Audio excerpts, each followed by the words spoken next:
ಶ್ರೀ ಗಣಪತಿ ಶಾರದಾ ಗುರುಭ್ಯೋ ನಮಃ. ಉತ್ತರಂ ಯತ್ ಸಮುದ್ರಸ್ಯ ಹಿಮಾದ್ರೇಶ್ಚೈವ ದಕ್ಷಿಣಂ ವರ್ಷಂ ತದ್ ಭಾರತಂ ನಾಮ ಭಾರತೀಯತ್ರ ಸಂತತಿ.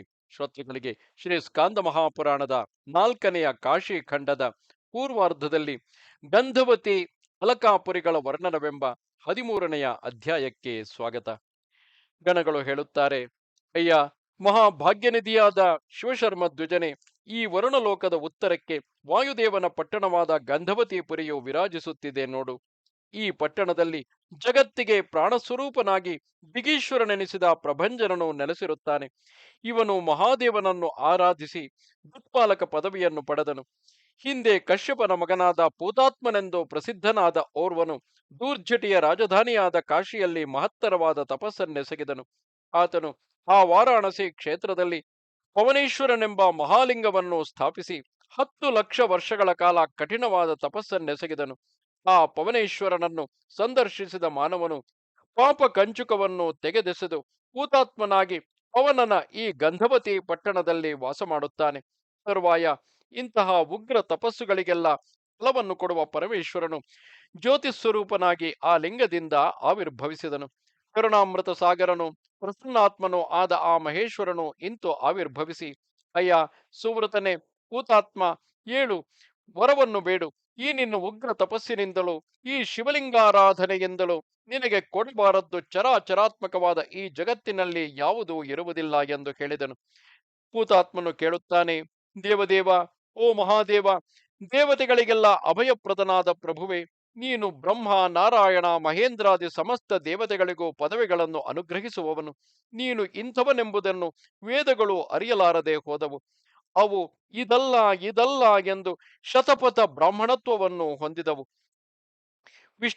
ಬ್ರಹ್ಮ ವಿಷ್ಣುಗಳಾಗಲಿ, ಸಾಕ್ಷಾತ್ ಜ್ಞಾನ ನಿಧಿಯಾದ ಸರಸ್ವತಿ ದೇವಿಯಾಗಲಿ, ಆಕೆಯ ಪತಿಯಾದ ವಾಚಸ್ಪತಿಗಾಗಲಿ ಮಾತಿಗೂ ಮನಸ್ಸಿಗೂ ನಿಲುಕದವನು ನೀನು. ಆದುದರಿಂದಲೇ ಪ್ರಭುವೆ, ಪ್ರಮಥೇಶ್ವರನಾದ ನಿನ್ನನ್ನು ನನ್ನಂತಹ ಪಾಮರನು ಸ್ತೋತ್ರ ಮಾಡುವುದೆಂತು? ಎಲೈ ಜಗನ್ನಾಥನೇ, ಇಷ್ಟಾದರೂ ನಿನ್ನಲ್ಲಿ ನನಗಿರುವ ಅಪರಿಮಿತವಾದ ಭಕ್ತಿಯು ನನ್ನನ್ನು ಸ್ತೋತ್ರ ಕರ್ಮದಲ್ಲಿ ಪ್ರವರ್ತನೆಗೊಳಿಸುತ್ತಿದೆ. ಆದರೆ ನನ್ನ ಇಂದ್ರಿಯಗಳು ನನ್ನ ಸ್ವಾಧೀನದಲ್ಲೇ ಇಲ್ಲದಿರುವುದರಿಂದ ನಾನು ಆ ರೀತಿ ಸ್ತುತಿಸಲು ಆರದವನಾಗಿದ್ದೇನೆ. ಏನು ಮಾಡಲಿ? ನೀನು ಸರ್ವವ್ಯಾಪಿಯಾಗಿರುವುದರಿಂದ ಸಮಸ್ತವು ನೀನೊಬ್ಬನೇ ಆಗಿರುವೆ. ವಿಶ್ವವೇ ನೀನು, ನೀನೇ ವಿಶ್ವವು. ಅದಕ್ಕೂ ನಿನಗೂ ಯಾವ ಭೇದವೂ ಇರುವುದಿಲ್ಲ. ಸ್ತುತ್ಯನು, ಸ್ತೋತ್ರ ಮಾಡುವವನು, ಸ್ತುತಿಯು ನೀನೇ ಆಗಿರುವೆ. ಸಗುಣ ನಿರ್ಗುಣ ಬ್ರಹ್ಮವು ನೀನೇ ಆಗಿರುವೆ. ಸೃಷ್ಟಿಗೆ ಮೊದಲು ನೀನು ನಾಮರೂಪ ವಿವರ್ಜಿತನಾಗಿ ಏಕೈಕ ಮಾತ್ರ ಸ್ವರೂಪನಾಗಿ ನೆಲೆಸಿದ್ದೆ. ಆ ನಿನ್ನನ್ನು ಯೋಗಿಗಳು ಪಾರಮಾರ್ಥಿಕವಾಗಿ ತತ್ವತಃ ಅರಿಯಲಿಲ್ಲವು. ಎಲೈ ಪ್ರಭುವೆ, ಸರ್ವತಂತ್ರ ಸ್ವತಂತ್ರನು ಏಕೈಕ ಸ್ವರೂಪನೂ ಆದ ನೀನು ಯಾವಾಗ ನಿನ್ನಲ್ಲಿ ನೀನೇ ರಮಿಸಲು ಸಮರ್ಥನಾಗದೆ ಹೋಗುವೆಯೋ ಆಗ ಆ ನಿನ್ನ ಬಯಕೆಯು ನಿನ್ನಿಂದಲೇ ಉದಿಸಿ ಶಕ್ತಿ ಸ್ವರೂಪಿಣಿಯಾಗಿ ನಿನಗೆ ಸೇವೆಯೆಳೆನಿಸಿದಳು. ಇಂತು ನೀನೊಬ್ಬನೇ ಶಿವ ಶಕ್ತಿ ಎಂದು ಎರಡಾದೆ. ಎಲೈ ಶಿವನೇ, ನೀನು ಜ್ಞಾನಸ್ವರೂಪನಾದ ಭಗವಂತನು. ನಿನ್ನ ಇಚ್ಛೆಯೇ ಶಕ್ತಿ ಸ್ವರೂಪಿಣಿಯು. ಶಿವಶಕ್ತಿಗಳೆನಿಸಿದ ನಿಮ್ಮಿಬ್ಬರ ಲೀಲೆಯಿಂದ ಕ್ರಿಯಾಶಕ್ತಿಯು ಉತ್ಪಾದಿತವಾಯಿತು. ಆ ಕ್ರಿಯಾಶಕ್ತಿಯಿಂದಲೇ ಈ ಜಗತ್ತೆಲ್ಲವೂ ನಿರ್ಮಾಣವಾಯಿತು. ಓ ಪರಮೇಶ್ವರ, ನೀನೇ ಜ್ಞಾನಶಕ್ತಿಯು. ನಿನ್ನ ಸಹಧರ್ಮಿಣಿಯಾದ ಉಮಾದೇವಿಯೇ ಇಚ್ಛಾಶಕ್ತಿ ಎನಿಸಿರುವಳು. ನಿನ್ನ ಕ್ರಿಯಾಶಕ್ತಿಯೇ ಈ ಪ್ರಪಂಚವು. ಸಮಸ್ತಕ್ಕೂ ನೀನೇ ಮೂಲ ಕಾರಣ ಸ್ವರೂಪನು. ನಿನ್ನ ದಕ್ಷಿಣಾಂಗವೇ ಸೃಷ್ಟಿಕರ್ತನಾದ ವಿಧಾತೃವು. ವಾಮಾಂಗವೇ ಪಾಲನಕರ್ತನಾದ ಅಚ್ಯುತನು. ನೀನು ಚಂದ್ರ ಸೂರ್ಯಾಜ್ಞೆಗಳೆಂಬ ತ್ರಿನೇತ್ರಗಳನ್ನು ತಳೆದಿದ್ದೀಯೆ. ಪ್ರಭುವೆ, ನಿನ್ನ ನಿಶ್ವಾಸವೇ ಋಗ್ವೇದಾದಿ ಶ್ರುತಿತ್ರಯವು. ನಿನ್ನ ಬೆವರ್ಪನಿಗಳೇ ಬೆಂದರೆ ಬೆವರಿನ ಹನಿಗಳೇ ಸಪ್ತ ಸಾಗರಗಳು. ನಿನ್ನ ಶ್ರೋತ್ರವೇ ವಾಯುವು. ನಿನ್ನ ಬಾಹುಗಳೇ ದಶ ದಿಶೆಗಳು. ನಿನ್ನ ಮುಖವು ಬ್ರಾಹ್ಮಣರೆಂದು ತಿಳಿಯಲಾಗಿದೆ. ಕ್ಷತ್ರಿಯರು ನಿನ್ನ ತೋಳುಗಳಿಂದಲೂ, ವೈಶ್ಯರು ನಿನ್ನ ಊರುಗಳಿಂದಲೂ ಅಂದರೆ ತೊಡೆಗಳಿಂದಲೂ, ಶೂದ್ರರು ನಿನ್ನ ಅಡಿಗಳಿಂದಲೂ ಅಂದರೆ ಪಾದಗಳಿಂದಲೂ ಉದ್ಭವಿಸಿದರು. ನಿನ್ನ ಕೇಶಗಳೇ ಮುಗಿಲುಗಳೆನಿಸಿವೆ. ಪೂರ್ವದಲ್ಲಿ ನೀನು ಪ್ರಕೃತಿ ಸ್ವರೂಪನಾಗಿ ಬ್ರಹ್ಮಾಂಡವನ್ನು ಸೃಜಿಸಿದೆ. ತರುವಾಯ ಆ ಬ್ರಹ್ಮಾಂಡ ಮಧ್ಯದಲ್ಲಿ ಚರಾಚರಾತ್ಮಕವಾದ ಈ ವಿಶ್ವವನ್ನು ನಿರ್ಮಿಸಿದೆ. ಓ ಜಗನ್ಮಯನೇ, ಈ ಕಾರಣದಿಂದ ನಿನ್ನೊಬ್ಬನನ್ನುಳಿದು ನಿನ್ನಿಂದ ಬೇರೆಯಾದ ಯಾರನ್ನು ನಾನು ಅರಿಯನು. ಸಮಸ್ತ ಭೂತಗಳು ನಿನ್ನಲ್ಲಿಯೇ ಅಡಗಿರುವವು. ನೀನು ಸರ್ವಭೂತಮಯನು. ಓ ಮಹೇಶ್ವರ, ನಿನಗೆ ನಮೋ ನಮೋ ಎನ್ನುವೆ. ಸತತವು ನಾನು ನಿನ್ನನ್ನು ನಮಸ್ಕರಿಸುತ್ತಲೇ ಇರುವ ಸ್ಥಿರಮತಿಯೊಂದು ನನಗಿರಲಿ. ನಾಥ, ಇದೇ ವರದನಾದ ನೀನು ನನಗೆ ಅನುಗ್ರಹಿಸುವ ವರವಾಗಲಿ. ಭೂತಾತ್ಮನು ಈ ರೀತಿಯಾಗಿ ನುಡಿದು ಸುಮ್ಮನಾಗಲು ದೇವದೇವೇಶ್ವರನಾದ ಮಹೇಶ್ವರನು ಅವನಲ್ಲಿ ಸ್ವಮೂರ್ತಿತ್ವವನ್ನು ಆರೋಪಿಸಿ ಅವನನ್ನು ದಿಕ್ಪಾಲಕ ಪಟ್ಟಕ್ಕೆ ಏರಿಸಿದನು. ಅಯ್ಯ ಭಕ್ತನೇ, ನೀನು ನನ್ನ ಸ್ವರೂಪದಿಂದ ಎಲ್ಲೆಡೆಯಲ್ಲಿಯೂ ಸಂಚರಿಸುವ ಸಾಮರ್ಥ್ಯವುಳ್ಳವನಾಗಿ ಸಕಲ ತತ್ವಾರ್ಥಗಳನ್ನು ಬಲ್ಲವನಾಗಿ ಪ್ರಪಂಚದ ಸಮಸ್ತ ಪ್ರಾಣಿಗಳ ಆಯಸ್ಸಿನ ಸ್ವರೂಪವಾಗಿರುತ್ತೀಯೇ. ನೀನು ಸ್ಥಾಪಿಸಿದ ಈ ದಿವ್ಯ ಲಿಂಗವನ್ನು ಸಂದರ್ಶಿಸಿದ ಮಾನವರು ಸಮಸ್ತ ಭೋಗಭಾಗ್ಯಗಳಿಂದ ಸಮೃದ್ಧರಾಗಿ ನಿನ್ನ ಲೋಕದಲ್ಲಿ ವಾಸ ಮಾಡುತ್ತಾರೆ. ಮಾನವನು ತನ್ನ ಜೀವಿತ ಕಾಲದಲ್ಲಿ ಒಮ್ಮೆಯಾದರೂ ಪವಮಾನೇಶ್ವರವೆಂದು ಪ್ರಸಿದ್ಧವಾದ ಈ ಲಿಂಗವನ್ನು ಯಥೋಕ್ತ ವಿಧಿಯಿಂದಲೂ ಸುಗಂಧ ಸ್ನಪನಾದಿಗಳಿಂದಲೂ ಸುಗಂಧ ಚಂದನದಿಂದಲೂ ಪುಷ್ಪದಿಂದಲೂ ಪೂಜಿಸುವುದಾದರೆ ನನ್ನ ಲೋಕದಲ್ಲಿ ಸುಖಪಡುತ್ತಾರೆ. ಜ್ಯೇಷ್ಠೇಶ್ವರನ ಪಶ್ಚಿಮ ದಿಕ್ಕಿಗೆ ವಾಯುಕೊಂಡಕ್ಕೆ ಉತ್ತರದಲ್ಲಿ ನಿನ್ನಿಂದ ಪ್ರತಿಷ್ಠಿತವಾಗಿರುವ ಈ ಪವಮಾನೇಶ್ವರ ಲಿಂಗವನ್ನು ಆರಾಧಿಸಿದ ಮಾನವನು ತತ್ಕ್ಷಣವೇ ಪರಿಶುದ್ಧನಾಗುತ್ತಾನೆ ಎಂಬಿ ಪ್ರಕಾರವಾಗಿ ಆ ಪರಮೇಶ್ವರನು ಭೂತಾತ್ಮನಿಗೆ ವರಗಳನ್ನಿತ್ತು ಆ ಲಿಂಗದಲ್ಲಿಯೇ ಅಂತರ್ಧಾನನಾದನು.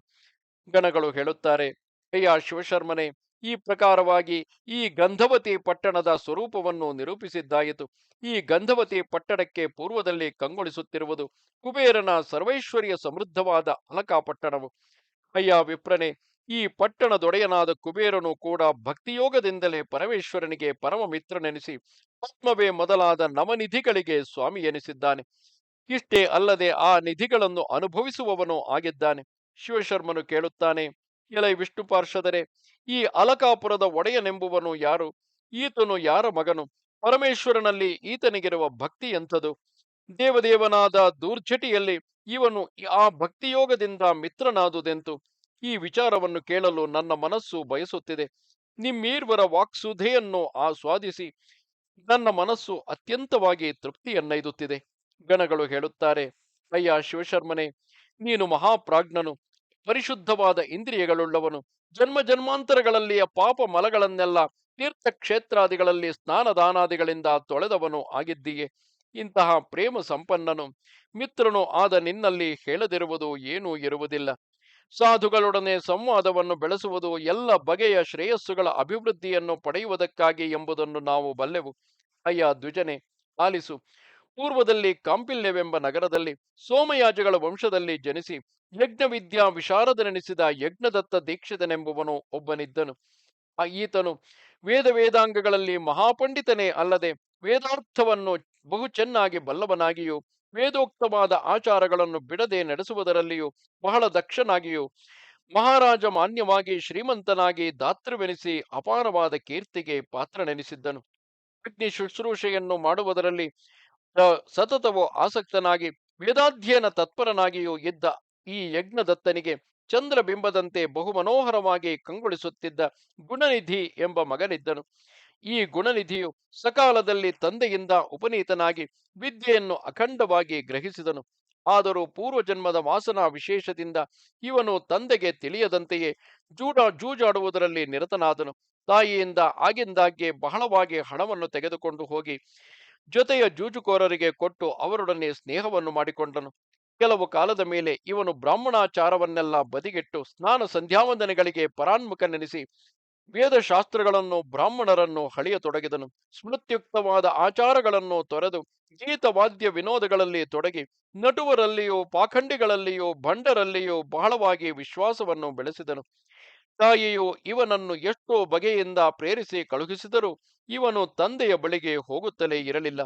ಮನೆಗೆಲಸಗಳಲ್ಲಿಯೇ ತೊಡಗಿ ಯಜ್ಞ ಕರ್ಮಗಳಲ್ಲಿ ನಿರತನಾಗಿದ್ದ ಯಜ್ಞದತ್ತನು ಇವನ ವಿಷಯವನ್ನು ಅರಿತು ಕೇಳಲಿಲ್ಲ. ಅವನು ಹೆಂಡತಿಯನ್ನು, ಕೆಲವು ನಮ್ಮ ಮಗನಾದ ಗುಣನಿಧಿಯಲ್ಲಿ ಅವನನ್ನು ನಾನು ಮನೆಯಲ್ಲಿಯೇ ಕಾಣುವುದಿಲ್ಲವಲ್ಲ, ಎಲ್ಲಿಗೆ ಹೋಗುತ್ತಾನೆ, ಏನು ಮಾಡುತ್ತಾನೆ ಎಂದು ಕೇಳಿದಾಗಲೆಲ್ಲ ಆ ದೀಕ್ಷಿತನಿಗೆ ತಾಯಿಯು, ಈಗಲೇ ಹೊರಗೆ ಹೋದನು.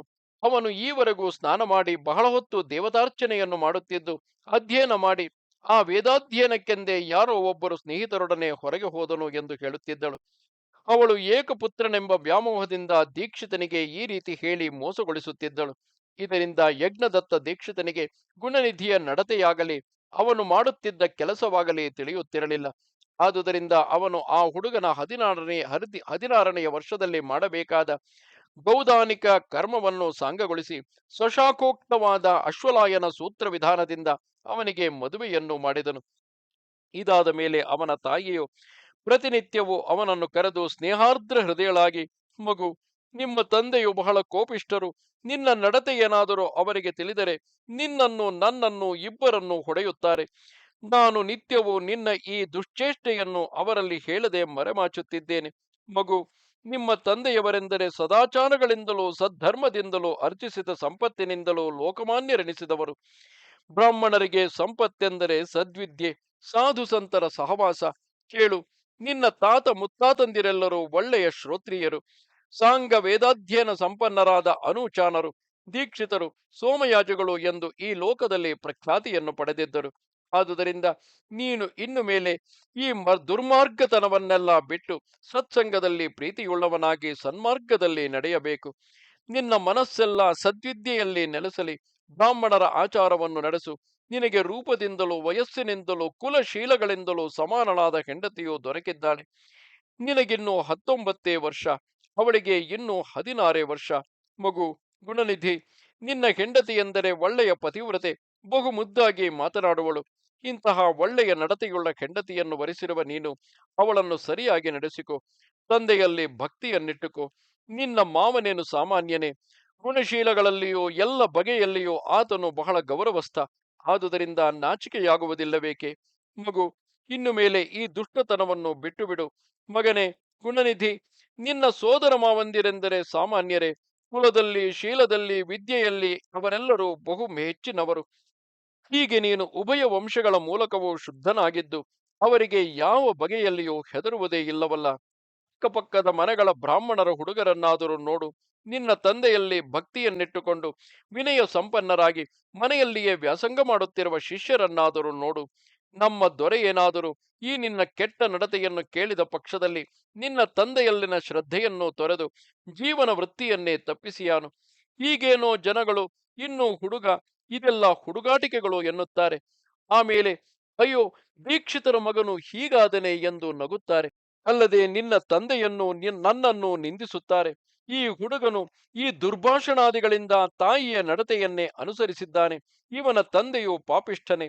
ಶ್ರುತಿ ಸ್ಮೃತಿ ಮಾರ್ಗಗಳನ್ನು ಅನುಸರಿಸದಿದ್ದರೇನಾಗಿತು ಎಂದು ನನ್ನನ್ನು ನಿಮ್ಮ ತಂದೆಯನ್ನು ಆಡಿಕೊಳ್ಳುತ್ತಾರೆ. ನಾನಾದರೂ ಅವರ ಅಡಿಗಳಲ್ಲಿಯೇ ನಟ್ಟ ಮನಸ್ಸುಳ್ಳವನಾಗಿದ್ದೇನೆ. ಇದಕ್ಕೆ ಪರಮೇಶ್ವರನೇ ಸಾಕ್ಷಿ. ಋತುಸ್ನಾನ ಮಾಡಿದ ಮೇಲೂ ನಾನು ಯಾವ ದುಷ್ಟನ ಮುಖವನ್ನು ನೋಡಿದ್ದಿಲ್ಲ. ಹೀಗಿದ್ದರೂ ನಿನ್ನಂತಹ ಮಗನು ಹುಟ್ಟಿರುವುದನ್ನು ನೋಡಿದರೆ ವಿಧಿಯು ಬಲವತ್ತರವಾದುದು. ಮುಖ್ಯವಾಗಿ ಇದು ನನ್ನ ಹಣೆಯ ಬರಹ. ಅಯ್ಯ ಶಿವಶರ್ಮನೆ, ಹೀಗೆ ಆ ತಾಯಿಯು ಆ ಗುಣನಿಧಿಯನ್ನು ಪ್ರತಿ ಕ್ಷಣದಲ್ಲಿಯೂ ದಂಡಿಸಿ ಬುದ್ಧಿ ಹೇಳುತ್ತಿದ್ದಳು. ಆದರೂ ಆ ದುಷ್ಟನು ಸನ್ಮಾರ್ಗಕ್ಕೆ ಬರಲಿಲ್ಲ. ಅವನು ಕೇವಲ ವ್ಯಸನಗಳಲ್ಲಿಯೇ ತೊಡಗಿದ್ದುದರಿಂದ ಈ ಬೋಧೆಯು ಅವನ ಮನಸ್ಸಿಗೆ ನಾಟಲೇ ಇಲ್ಲ. ಬೇಟೆ, ಸುರಾಪಾನದ ಗೀಳು, ಸೂಳೆಗಾರಿಕೆ, ಕಳ್ಳತನ, ಜೂಜು, ಪರಸ್ತ್ರೀ ಗಮನ ಮೊದಲಾದವುಗಳನ್ನು ಮಾಡಿದವನು ಯಾವನು ತಾನೇ ಭ್ರಷ್ಟನಾಗುವುದಿಲ್ಲ. ಆ ಗುಣನಿಧಿಯು ಮನೆಯಲ್ಲಿನ ತಾಮ್ರದ ಪಾತ್ರೆಗಳು, ಬಟ್ಟೆ ಬರೆಗಳು ಮೊದಲಾದ ಯಾವ ಪದಾರ್ಥವೇ ಆದರೂ ಕಣ್ಣಿಗೆ ಬಿದ್ದೊಡನೆಯೇ ತೆಗೆದುಕೊಂಡು ಹೋಗಿ ಜೂಜುಕೋರರಿಗೆ ಕೊಟ್ಟು ಬಿಡುತ್ತಿದ್ದನು. ಅವನು ಒಮ್ಮೆ ತಾಯಿಯ ಬೆರಳಲ್ಲಿದ್ದ ನವರತ್ನಮಯವಾದ ತಂದೆಯ ಉಂಗುರವನ್ನು ಆಕೆಯು ಮಲಗಿದ್ದಾಗ ಅಪಹರಿಸಿ ತಂದು ಜೂಜಾಡಿಗರಿಗೆ ಕೊಟ್ಟು ಬಿಟ್ಟನು. ತರುವಾಯ ಒಂದಾನೊಂದು ದಿವಸ ಯಜ್ಞದತ್ತ ದೀಕ್ಷಿತನು ರಾಜಭವನದಿಂದ ಹಿಂತಿರುಗುತ್ತಿದ್ದಾಗ ಆ ಜೂಜುಕೋರನ ಕೈಯಲ್ಲಿ ತನ್ನ ಉಂಗುರವನ್ನು ಕಂಡು, ಇಲವೋ, ನಿನಗೆ ಈ ಉಂಗುರವು ಎಲ್ಲಿಂದ ಬಂದಿತು ಎಂದು ಕೇಳಿದನು. ಆತನು ಎಂತು ಕೇಳಿದೊಡನೆಯೇ ಆ ಜೂಜಿನವನು ನಿರ್ಬಂಧಕ್ಕೊಳಗಾಗಿ, ಅಯ್ಯ ಬ್ರಾಹ್ಮಣ, ನನ್ನನ್ನೇಕೆ ಆಕ್ಷೇಪಿಸುತ್ತೀಯೇ? ನಾನೇನು ಇದನ್ನು ಕಳವು ಮಾಡಿ ತಂದಿದ್ದೇನೆಯೇ? ನಿನ್ನ ಮಗನೇ ನನಗೆ ಇದನ್ನು ತಂದುಕೊಟ್ಟನು. ಅವನು ಹಿಂದಿನ ದಿವಸ ತನ್ನ ತಾಯಿಯಿಂದ ಪಟ್ಟುಮಡಿಯನ್ನು ಕದ್ದು ತಂದಿದ್ದನು. ಅವನು ನನಗೆ ಮಾತ್ರ ಈ ಉಂಗುರವನ್ನು ಕೊಟ್ಟಿರುವುದಲ್ಲದೆ ನನ್ನ ಜೊತೆಯ ಇತರ ಜೂಜಿನವರಿಗೆ ಹಣ, ರತ್ನ, ತಾಮ್ರದ ಪಾತ್ರೆಗಳು, ಪೀತಾಂಬರಗಳು, ಚಿನ್ನ ಬೆಳ್ಳಿಗಳ ಪಾತ್ರೆಗಳು, ಕಂಚು ತಾಮ್ರಗಳ ಚಿತ್ರ ವಿಚಿತ್ರವಾದ ಇತರ ಪಾತ್ರೆಗಳು ಮೊದಲಾದವುಗಳನ್ನೆಲ್ಲ ಕೊಟ್ಟಿರುತ್ತಾನೆ. ಜೂಜಾಡಿಗರು ಪ್ರತಿದಿನವೂ ಅವನನ್ನು ಬೆತ್ತಲೆಯಾಗಿಸಿ ಕಟ್ಟಿ ಹಾಕುತ್ತಾರೆ. ಇಲೈ ವಿಪ್ರನೇ, ಈ ಭೂಮಂಡಲದಲ್ಲಿ ಅವನಿಗೆ ಎಡೆಯಾದ ಜೂಜಾಡಿಗನಿಲ್ಲ. ಅವನಿಗೆಣೆಯಾದ ಜೂಜಾಡಿಗನಿಲ್ಲ. ಇಲೈ ನೀತಿ ಕೋವಿದನೆ, ಅವನು ನಿನ್ನ ಮಗನೇ ಆಗಿದ್ದರು ಇಷ್ಟು ದುಷ್ಟನಾಗಿದ್ದರೂ ಈವರೆಗೂ ಅವನು ದುರೋಧರ ಶಿರೋಮಣಿ ಎಂಬ ವಿಚಾರವನ್ನು ನೀನು ತಿಳಿಯದೆ ಹೋದುದು ಹೇಗೆ ಎಂದನು.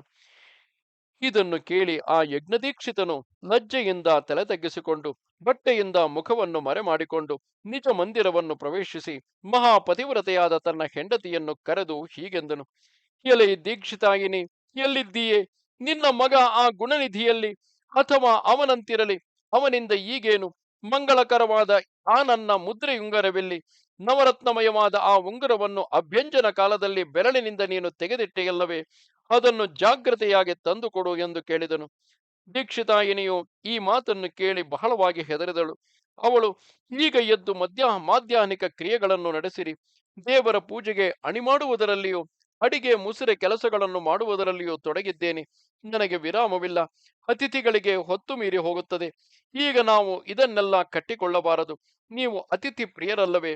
ಅಡಿಗೆ ಮಾಡುವುದರಲ್ಲಿಯೇ ತೊಡಗಿದ್ದ ನಾನು ಅದನ್ನು ಈಗ ತಾನೇ ಪಾತ್ರೆಯಲ್ಲಿ ಇಟ್ಟಿದ್ದೆನು. ಎಲ್ಲಿಟ್ಟಿದ್ದೇನೆಂಬುದು ಮರೆತು ಹೋಗಿದೆ. ಇನ್ನೂ ಜ್ಞಾಪಕಕ್ಕೆ ಬಂದಿಲ್ಲ ಎಂದು ಹೇಳಿದಳು. ದೀಕ್ಷಿತನು ಹೇಳುತ್ತಾನೆ: ಎಲೆ ಸತ್ಪುತ್ರ ಜನನಿ ದೀಕ್ಷಿತಾಯಿನಿ, ನೀನು ಪ್ರತಿದಿನವೂ ಸತ್ಯವನ್ನೇ ನುಡಿಯುವವಳಲ್ಲವೇ? ನಿನ್ನ ಮಗನೆಲ್ಲಿ ಹೋದನು ಎಂದು ಕೇಳಿದಾಗಲೆಲ್ಲ ನೀನು ಹೇಳುತ್ತಿದ್ದುದೇನು? ನಾಥ, ಹಿಂದಿನ ಪಾಠಗಳನ್ನೆಲ್ಲ ಓದಿಕೊಂಡು ಮುಂದಿನ ಪಾಠಗಳನ್ನು ಕಲಿಯಲೋಸುಗ ಇಬ್ಬರು ಮೂವರು ಗೆಳೆಯರೊಡನೆ ಅವನು ಈಗ ತಾನೇ ಹೊರಗೆ ಹೋದನು ಎಂದಲ್ಲವೇ? ಎಲೆ ಮಡದಿ, ನಿನಗೆ ನಾನು ತಂದುಕೊಟ್ಟ ಕೆಂಪು ಮುಗುಟ ಎಲ್ಲಿ ಹೋಯಿತು? ಹಗ್ಗದ ಮೇಲೆ ಹಾಕಿದ್ದ ಅದು ಎಲ್ಲಿ ಮಾಯವಾಯಿತು? ದಿಟವನ್ನು ಹೇಳು, ಹೆದರಬೇಡ. ಮಣಿಮಂಡಿತವಾದ ಆ ಸ್ವರ್ಣ ಕಲಶವು ಈಗ ಕಾಣುವುದೇ ಇಲ್ಲವಲ್ಲ? ಮಹಾರಾಜನು ನನಗೆ ಬಹುಮತಿಸಿದ ಜರತಾರೆಯ ಶಾಲು ಹೊದಿಕೆಯು ಕಾಣುತ್ತಿಲ್ಲ. ದಕ್ಷಿಣ ದೇಶದ ಆ ಕಂಚಿನ ಪಾತ್ರೆಯು, ಗೌಡ ದೇಶದ ಆ ಸ್ವಚ್ಛ ತಾಮ್ರ ಘಟವು ಎಲ್ಲಿ ಹೋದವು? ದಂತದ ಆ ಮೇಲು ಮಂಚವೆಲ್ಲಿ?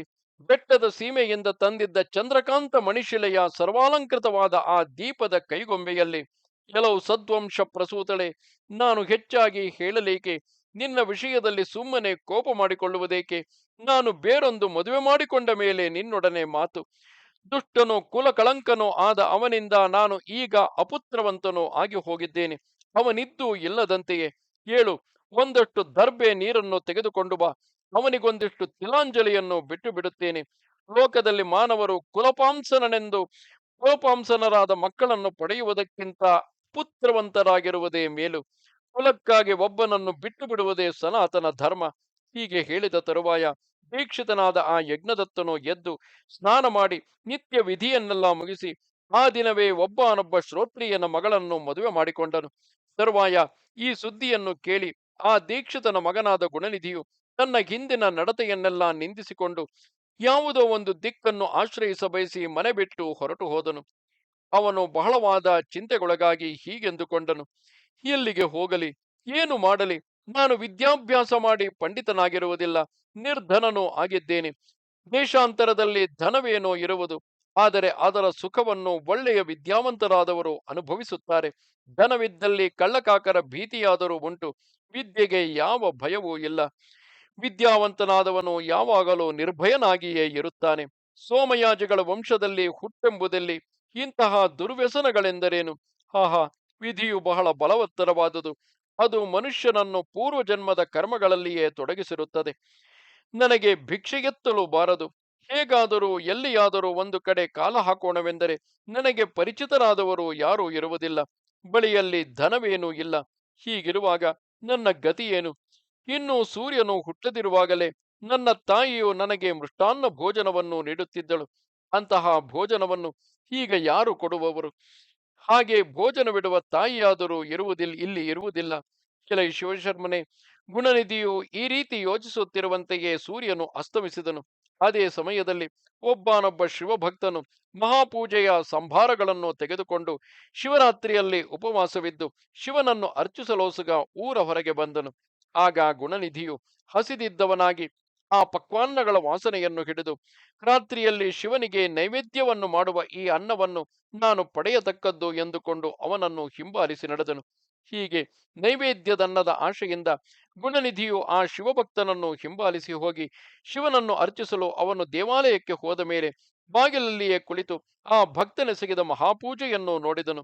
ದೇವಾಲಯದಲ್ಲಿ ಭಕ್ತರೆಲ್ಲರೂ ಪರಶುವನಿಗೆ ಮಹಾಪೂಜೆಯನ್ನು ಸಮರ್ಪಿಸಿ ನೃತ್ಯವನ್ನು ಮಾಡಿ ಗೀತವನ್ನು ಹಾಡಿ ಒಂದು ಕ್ಷಣಕಾಲ ಮಲಗುತ್ತಲೇ ಗುಣನಿಧಿಯು ಶಿವನ ಮುಂಗಡೆಗಿದ್ದ ನೈವೇದ್ಯವನ್ನು ತೆಗೆದುಕೊಳ್ಳುವುದಕ್ಕಾಗಿ ಗರ್ಭಗೃಹವನ್ನು ಪ್ರವೇಶಿಸಿದನು. ಅಲ್ಲಿ ನಂದಾದೀಪವು ಮಂಕಾಗಿದ್ದುದನ್ನು ಕಂಡು ಅವನು ಪಕ್ವಾನ್ನಗಳನ್ನು ಚೆನ್ನಾಗಿ ಕಣ್ಣಿಟ್ಟು ನೋಡಲೋಸುಗ ತನ್ನ ಮೇಲು ಹೊದಿಕೆಯ ಅಂಚಿನಲ್ಲಿ ಅಂಚಿನಲ್ಲಿ ಸ್ವಲ್ಪ ಭಾಗವನ್ನು ಹರಿದು ದಪ್ಪನಾದ ಬತ್ತಿಯನ್ನು ಮಾಡಿ ಹಾಕಿ ದೊಡ್ಡದಾಗಿ ದೀಪವನ್ನು ಬೆಳಗಿಸಿದನು.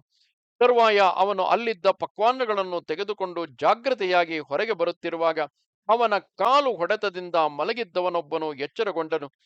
ಅವನು ಯಾರಿವನು ಯಾರಿವನು ಎಂದು ಅಯ್ಯೋ ಕಳ್ಳ, ಹಿಡಿಯಿರಿ ಹಿಡಿಯಿರಿ ಎಂದು ಕೂಗಿಕೊಳ್ಳುತ್ತಿರಲು ಆ ಗುಣನಿಧಿಯು ಹೊರಗೆ ಬಂದು ಓಡುತ್ತಿರುವಂತೆಯೇ ಆ ಪಟ್ಟಣದ ರಕ್ಷಕರು ಅವನನ್ನು ಹಿಡಿದು ಹೊಡೆದರು. ಒಡನೆಯೇ ಒಂದು ಕ್ಷಣದಲ್ಲಿ ಅವನು ಮಡಿದೂ ಹೋದನು. ಮುಂದಣ ಪುಣ್ಯ ಪರಿಪಾಕದ ದೆಸೆಯಿಂದ ಅವನು ಆ ನೈವೇದ್ಯದ ಅನ್ನವನ್ನು ಅಂದಿನ ಶಿವರಾತ್ರಿಯಂದು ಭುಜಿಸಲಿಲ್ಲ. ಆಗ ಸಂಯಮಿನಿ ಪಟ್ಟಣಕ್ಕೆ ಅವನನ್ನು ಕಟ್ಟಿ ಸೆಳೆದೊಯ್ಯಲು ವಿಕಟ ರೂಪಿಗಳಾದ ಯಮಭಟರು ಶೂಲಗಳನ್ನು ಮುದ್ಗರಗಳನ್ನು ಕೈಯಲ್ಲಿ ಹಿಡಿದು ಅಲ್ಲಿಗೆ ಬಂದರು. ಅಷ್ಟರಲ್ಲಿಯೇ ಕಿರುಗೆಜ್ಜೆಗಳ ಮಾಲೆಯಿಂದ ಅಲಂಕೃತನಾದ ದಿವ್ಯ ವಿಮಾನವೊಂದನ್ನು ತೆಗೆದುಕೊಂಡು ತ್ರಿಶೂಲಪಾಣಿಗಳಾದ ಶಿವಭಕ್ತರು ಶಿವನ ಪಾರ್ಷದರು ಅಲ್ಲಿಗೆ ಬಂದರು. ಅಯ್ಯ ಶಿವಶರ್ಮನೆ, ಯಮಕಿಂಕರರು ಹಾಗೂ ಯಮಕಿಂಕರರು ಆ ಶಿವಕಿಂಕರರನ್ನು ನೋಡಿ ಬೆದರಿ ಅವರಿಗೆ ಮಣಿದು, ಎಲೈ ಶಿವಗಣಗಳೇ, ಇವನು ಪಾಪಿಷ್ಠನು, ಕುಲಾಚಾರಕ್ಕೆ ತೀರಾ ವ್ಯತಿರಿಕ್ತವಾಗಿ ನಡೆದವನು, ಪಿತೃವಾಕ್ಯ ಪರಾನ್ಮುಖನು, ಸತ್ಯ ಶೌಚಗಳನ್ನು ತೊರೆದ ಭ್ರಷ್ಟನು, ಇವನು ಸ್ನಾನ ಸಂಧ್ಯಾವಂದನಾದಿಗಳನ್ನು ಮಾಡಿದವನಲ್ಲ. ಅದು ಅಂತಿರಲಿ, ಎಲ್ಲಕ್ಕೂ ಮೇಲಾಗಿ ಈ ಪಾಪಿಯು ಶಿವನಿಗಾಗಿ ಅರ್ಪಿಸಿದ್ದ ನೈವೇದ್ಯವನ್ನು ಅಪಹರಿಸಿದ್ದಾನೆ. ನೀವೇ ಪ್ರತ್ಯಕ್ಷವಾಗಿ ನೋಡಿರಿ. ಇವನು ನಿಮ್ಮಂಥವರಿಗೆ ಕೇವಲ ಅಸ್ಪೃಶ್ಯನು. ಶಿವ ನಿರ್ಮಾಲ್ಯವನ್ನು ಭುಜಿಸುವವರು, ಶಿವ ನಿರ್ಮಾಲ್ಯವನ್ನು ದಾಟುವವರು, ಅದನ್ನು ಮತ್ತೊಬ್ಬರಿಗೆ ಕೊಡುವವರು ಪಾಪಿಗಳು. ಅವರ ಸ್ಪರ್ಶವು ಪಾಪವನ್ನು ಉಂಟು ಮಾಡುತ್ತದೆ. ವಿಷವನ್ನಾದರೂ ಕುಡಿಯಬಹುದು, ಉಪವಾಸವಿದ್ದರೂ ಇರಬಹುದು. ಎಲೈ ಶಿವಭಕ್ತರೇ, ಧರ್ಮ ವಿಚಾರದಲ್ಲಿ ನೀವು ಪ್ರಮಾಣಭೂತರಾಗಿದ್ದೀರಿ. ನಿಮಗೆ ತಿಳಿದಿರುವ ಧರ್ಮಗಳು ನಮಗೆ ತಿಳಿದಿಲ್ಲ. ಆದುದರಿಂದ ಇವನಲ್ಲೇನಾದರೂ ಸ್ವಲ್ಪ ಮಟ್ಟಿಗಾದರೂ ಧರ್ಮವೆಂಬುದು ಇದ್ದರೆ ಹೇಳಿರಿ, ಅದನ್ನು ಕೇಳುತ್ತೇವೆ ಎಂದು ಅರಿಕೆ ಮಾಡಿಕೊಂಡರು. ಹೀಗೆ ನುಡಿದ ಆ ಯಮಕಿಂಕರರ ಮಾತನ್ನು ಕೇಳಿ ಶಿವಗಣಗಳು ಅವರನ್ನು ಕುರಿತು, ಅಯ್ಯ ಕಿಂಕರರೇ, ಸೂಕ್ಷ್ಮಾತಿ ಸೂಕ್ಷ್ಮಗಳಾದ ಶಿವಧರ್ಮಗಳನ್ನು ನಿಮ್ಮಂಥ ಸ್ಥೂಲ ದೃಷ್ಟಿಯುಳ್ಳವರು ತಿಳಿಯುವ ಬಗೆ ಹೇಗೆ? ಸೂಕ್ಷ್ಮ ದೃಷ್ಟಿಯುಳ್ಳ ಜ್ಞಾನಿಗಳಿಗೆ ಮಾತ್ರ ಅವು ವೇದ್ಯವಾಗುತ್ತವೆಯೇ ಹೊರತು ನಿಮ್ಮಂಥವರಿಗಲ್ಲ. ಇವನು ಪಾಪಿಷ್ಠನೆಂದಿರಲ್ಲವೇ? ದಿಟವಾಗಿಯೂ ಇವನು ಪುಣ್ಯಾತ್ಮನು. ಇವನು ಮಾಡಿರುವ ಪುಣ್ಯ ಕರ್ಮದ ವಿಚಾರವನ್ನು ತಿಳಿಸುತ್ತೇನೆ ಕೇಳಿರಿ. ಈ ಪುಣ್ಯಾತ್ಮನು ಶಿವ ದೇವಾಲಯದಲ್ಲಿ ಈರುಳು ನಂದಾದೀಪವು ಕುಗ್ಗಿ ಹೋಗಿ ಶಿವಲಿಂಗದ ಮೇಲೆ ನೆರಳು ಬೀಳುವುದರಲ್ಲಿರಲು ತನ್ನ ಮೇಲಣ ಹೊದಿಕೆಯ ಬಟ್ಟೆಯ ಅಂಚನ್ನು ಹರಿದು ಬತ್ತಿಯನ್ನು ಹೊಸದು ಹಾಕಿ ದೀಪವನ್ನು ಉಜ್ವಲವಾಗಿ ಬೆಳಗಿಸಿ ನೆರಳು ಬೀಳುವುದನ್ನು ತಪ್ಪಿಸಿದನು. ಈತನಿಗೆ ಮತ್ತೊಂದು ಪುಣ್ಯವು ಈ ಶಿವ ದೇವಾಲಯದಲ್ಲಿ ಲಭಿಸಿತು. ಎಲೈ ಕಿಂಕರರೇ, ಅದನ್ನು ಕೇಳಿರಿ. ಶಿವ ದೇವಾಲಯದಲ್ಲಿ ಭಕ್ತರು ಉಚ್ಚರಿಸುತ್ತಿದ್ದ ಶಿವನಾಮಗಳನ್ನು ಕೇಳುತ್ತಿದ್ದ ಈತನು ಅವುಗಳನ್ನು ಪ್ರಸಂಗವಶದಿಂದ ತಾನು ಉಚ್ಚರಿಸಿರುತ್ತಾನೆ. ಶಿವಭಕ್ತನು ವಿಧಿಪೂರ್ವಕವಾಗಿ ಶಿವಲಿಂಗಕ್ಕೆ ಸಮರ್ಪಿಸುತ್ತಿದ್ದ ಪೂಜೆಯನ್ನು ನಿರೀಕ್ಷಿಸಿ ಈ ಚತುರ್ದಶಿಯ ದಿವಸದಂದು ಸ್ಥಿರಚಿತ್ತನಾಗಿ ಉಪವಾಸವಿದ್ದನು. ಈ ಪುಣ್ಯದ ಪ್ರಭಾವದಿಂದ ಈ ಬ್ರಾಹ್ಮಣೋತ್ತಮನು ತನ್ನ ಪಾಪಗಳೆಲ್ಲವನ್ನು ಕಳೆದುಕೊಂಡು ನಿರ್ಮಲನಾಗಿದ್ದಾನೆ. ಮುಂದೆ ಇವನು ಕಳಿಂಗ ದೇಶದ ಅರಸನಾಗಿ ಹುಟ್ಟುತ್ತಾನೆ. ಆದುದರಿಂದ ನೀವು ಬಂದ ದಾರಿಯನ್ನು ಹಿಡಿದು ಹೊರಟು ಹೋಗಿರಿ. ಎಲೈ ಶಿವಶರ್ಮನೆ, ಹೀಗೆ ಆ ವಿಪ್ರಕುಮಾರನನ್ನು ಶಿವಪಾರ್ಷದರು ಯಮದೂತರಿಂದ ಬಿಡಿಸಿದ ಮೇಲೆ ಅವನು ಕಳಿಂಗಾಧಿಪತಿಯಾದ ಅರಿಂದಮನೆಂಬ ರಾಜನ ಮಗನಾದ ದಮನಾಗಿ ಹುಟ್ಟಿದನು. ತರುವಾಯ ಕಾಲಾನಂತರದಲ್ಲಿ ಆ ದಮನು ತಂದೆಯು ದಿವಂಗತನಾದ ಬಳಿಕ ಕಳಿಂಗ ದೇಶಕ್ಕೆ ಪೂರ್ವಾನುಕ್ರಮದಿಂದ ಅರಸನಾದನು. ಎಲೈ ಶಿವಶರ್ಮನೆ, ಅರಿಂದಮ ರಾಜನ ಮಗನು, ಶತ್ರುಗಳಿಗೆ ಅತ್ಯಂತ ದುರ್ದಮನೂ ಆದ ಈ ದಮನು ಶಿವ ದೇವಾಲಯಗಳಲ್ಲೆಲ್ಲ ದೀಪದಾನ ಮಾಡುವುದೊಂದನ್ನುಳಿದು ಬೇರಾವ ಧರ್ಮವನ್ನು ತಿಳಿದಿರಲಿಲ್ಲ.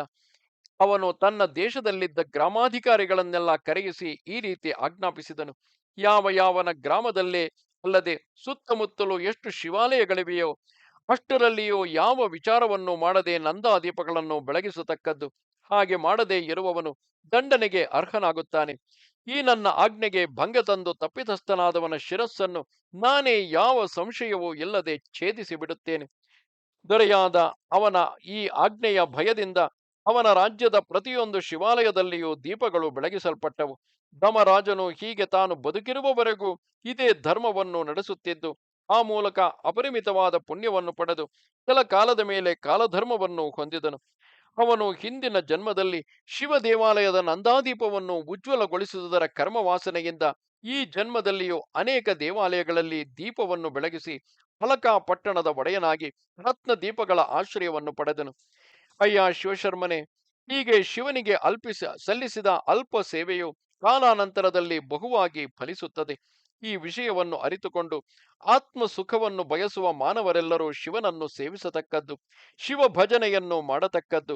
ಯಜ್ಞದತ್ತ ದೀಕ್ಷಿತನ ಮಗನಾಗಿ ಹುಟ್ಟಿ ಸಮಸ್ತ ಧರ್ಮಗಳಿಗೂ ಪರಾನ್ಮುಖನಾಗಿದ್ದ ಆ ಗುಣನಿಧಿಯಲ್ಲಿ ಅವನು ಕೇವಲ ಸ್ವಾರ್ಥಕ್ಕಾಗಿ ದೀಪವನ್ನು ಬೆಳಗಿಸಿ ಲಿಂಗದ ಮೇಲಿದ್ದ ಅಂಧಕಾರವನ್ನು ತೊಲಗಿಸುವುದರಿಂದ ಅವನು ಕಳಿಂಗ ದೇಶದಲ್ಲಿ ರಾಜ್ಯವನ್ನು ಪಡೆದು ಯಾವಾಗಲೂ ಧರ್ಮದಲ್ಲಿ ಪ್ರೇಮವುಳ್ಳವನಾಗಿದ್ದನು. ಅಯ್ಯ ಶಿವಶರ್ಮನೆ, ನೋಡಿದೆಯಾ, ಪೂರ್ವಜನ್ಮದ ವಾಸನೆಗಿಂದ ಶಿವಾಲಯಗಳಲ್ಲಿ ದೀಪವನ್ನು ಬೆಳಗಿಸುವುದೆತ್ತ, ಆಮೇಲೆ ಆ ದಿಕ್ಪಾಲಕ ಪದವಿಯತ್ತ. ಹೀಗೆ ಆ ಗುಣನಿಧಿಯು ತನ್ನ ಪುಣ್ಯ ಪರಿಪಾಕದ ದೆಸೆಯಿಂದ ಕೇವಲ ಮನುಷ್ಯ ಧರ್ಮವುಳ್ಳವನಾಗಿಯೇ ಈ ಪದವಿಯನ್ನು ಪಡೆದನು. ಗಣಗಳು ಹೇಳುತ್ತಾರೆ, ಅಯ್ಯ ಶಿವಶರ್ಮನೆ, ಈ ಕುಬೇರನು ಪರಮೇಶ್ವರನಿಗೆ ಅತ್ಯಂತ ಮಿತ್ರನಾದ ಸಂಗತಿಯನ್ನು ಈಗ ಹೇಳುತ್ತೇನೆ, ಒಮ್ಮತದಿಂದ ಕೇಳು.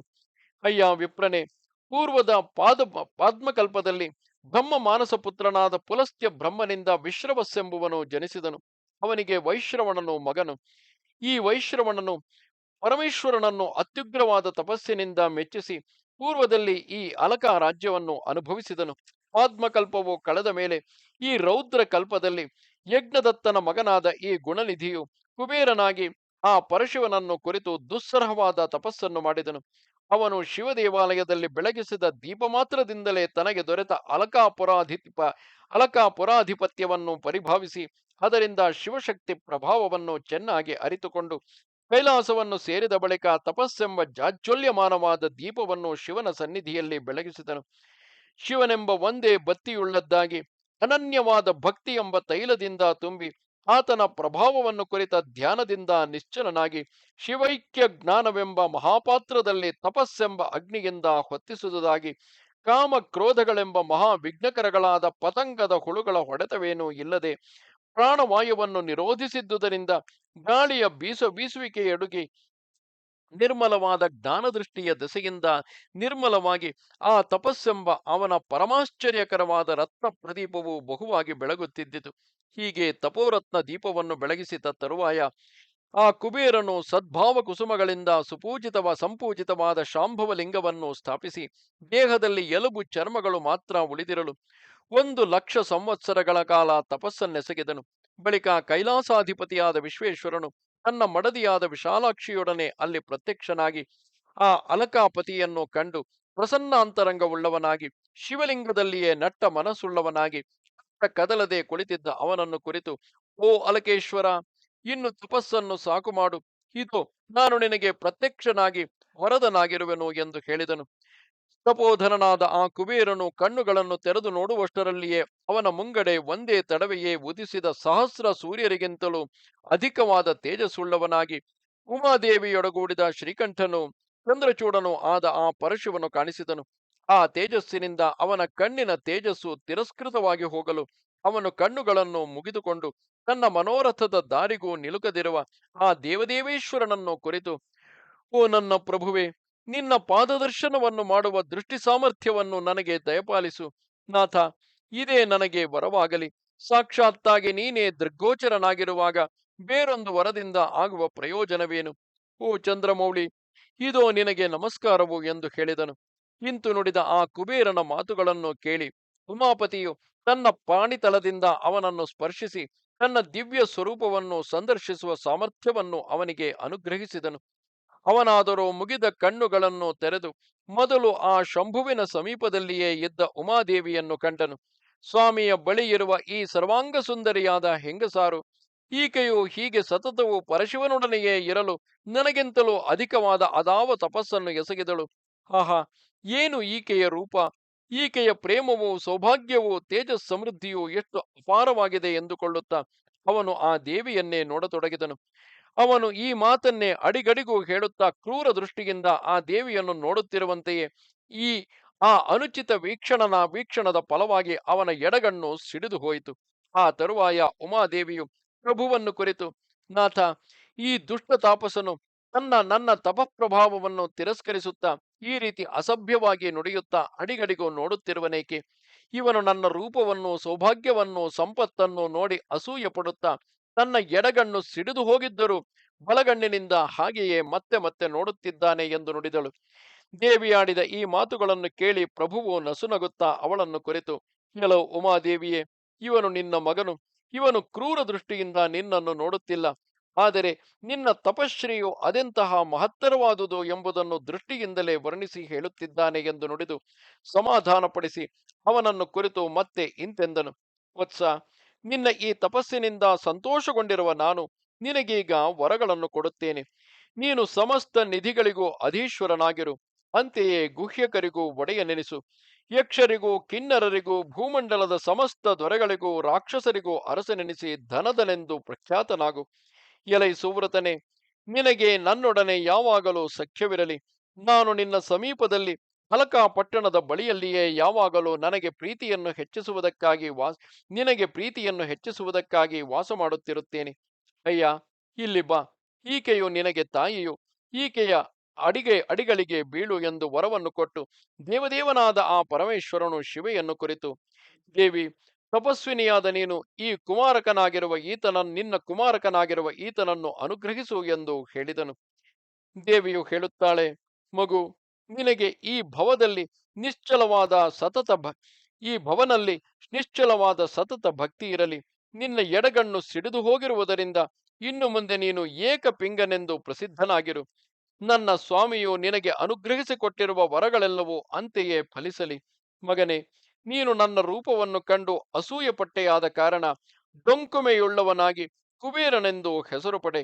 ನೀನು ಸ್ಥಾಪಿಸಿ ಪೂಜಿಸಿದ ಈ ಲಿಂಗವು ನಿನ್ನ ಹೆಸರಿನಿಂದಲೇ ಕುಬೇರೇಶ್ವರವೆಂದು ಪ್ರಸಿದ್ಧವಾಗಿ ಸಾಧಕರೆಲ್ಲರಿಗೂ ಸಿದ್ಧಿಪ್ರದವು, ಸಮಸ್ತ ಪಾಪಗಳನ್ನು ಕಳೆಯುವುದರಲ್ಲಿ ಉತ್ತಮೋತ್ತಮವೂ ಆಗಿರಲಿ. ಯಾವ ಮಾನವನು ಈ ಕುಬೇರೇಶ್ವರ ಲಿಂಗವನ್ನು ಸಂದರ್ಶಿಸುತ್ತಾನೆಯೋ ಅವನು ಧನದಿಂದಾಗಲಿ, ಮಿತ್ರರಿಂದಾಗಲಿ, ಬಾಂಧವರಿಂದಾಗಲಿ ಅಗಲುವುದಿಲ್ಲ. ವಿಶ್ವೇಶ್ವರನಿಗೆ ಬಲಭಾಗದಲ್ಲಿರುವ ಕುಬೇರೇಶ್ವರ ಲಿಂಗವನ್ನು ಪೂಜಿಸಿದ ಮಾನವನಿಗೆ ಪಾಪ ಲೇಪವೂ ಇರುವುದಿಲ್ಲ. ದಾರಿದ್ರ್ಯವಾಗಲಿ ದುಃಖಗಳಾಗಲಿ ಅವನನ್ನು ಪೀಡಿಸುವುದಿಲ್ಲ. ಎಲೈ ಶಿವಶರ್ಮನೆ, ಇಂತು ಪಾರ್ವತಿಯೊಡಗೂಡಿದ ಆ ಮಹೇಶ್ವರನು ಧನದನಿಗೆ ವರಗಳನ್ನು ಕೊಟ್ಟು ತನ್ನ ನಿವಾಸ ಸ್ಥಾನವಾದ ಕೈಲಾಸವನ್ನು ಸೇರಿದನು. ಗಣಗಳು ಹೇಳುತ್ತಾರೆ, ಎಲೈ ಶಿವಶರ್ಮನೆ, ಈ ಪ್ರಕಾರವಾಗಿ ಧನದನಾದ ಆ ಕುಬೇರನು ಪರಮೇಶ್ವರನೊಡನೆ ಸಖ್ಯವನ್ನು ಪಡೆದನು. ಇದೇ ಅವನ ಅಲಕಾ ಪಟ್ಟಣವು. ಇದರ ಸಮೀಪದಲ್ಲಿ ಇರುವುದೇ ಕೈಲಾಸವು. ಅಯ್ಯ ವಿಪ್ರನೆ, ಹೀಗೆ ನಿನಗೆ ಈ ಅಲಕಾ ಪಟ್ಟಣದ ಸ್ವರೂಪವನ್ನು ವರ್ಣಿಸಿ ಹೇಳಿದುದಾಯಿತು. ಇದನ್ನು ಕೇಳಿದ ಮಾನವನು ಸಮಸ್ತ ಪಾಪಗಳಿಂದಲೂ ಬಿಡುಗಡೆ ಹೊಂದುತ್ತಾನೆ ಎಂಬುದರಲ್ಲಿ ಸಂಶಯವಿಲ್ಲವು. ಇಲ್ಲಿಗೆ 81,000 ಶ್ಲೋಕಗಳ ಸಂಹಿತೆಯೆಂದು ಪ್ರಸಿದ್ಧವಾದ ಶ್ರೀ ಸ್ಕಾಂದ ಮಹಾಪುರಾಣದ 4ನೆಯ ಕಾಶಿ ಖಂಡದ ಪೂರ್ವಾರ್ಧದಲ್ಲಿ ಗಂಧವತಿ ಅಲಕಾಪುರಿಗಳ ವರ್ಣನವೆಂಬ 13ನೆಯ ಅಧ್ಯಾಯವು ಮುಗಿದುದು. ನಮಸ್ತೆ ಶಾರದೆ ದೇವಿ ಕಾಶ್ಮೀರ ಪುರವಾಸಿನಿ ತ್ವಾಮಹಂ ಪ್ರಾರ್ಥೆಗೆ ನಿತ್ಯಂ ವಿದ್ಯಾದಾನಂಚ ದೇಹಿಮೆ. ನಮಸ್ಕಾರ.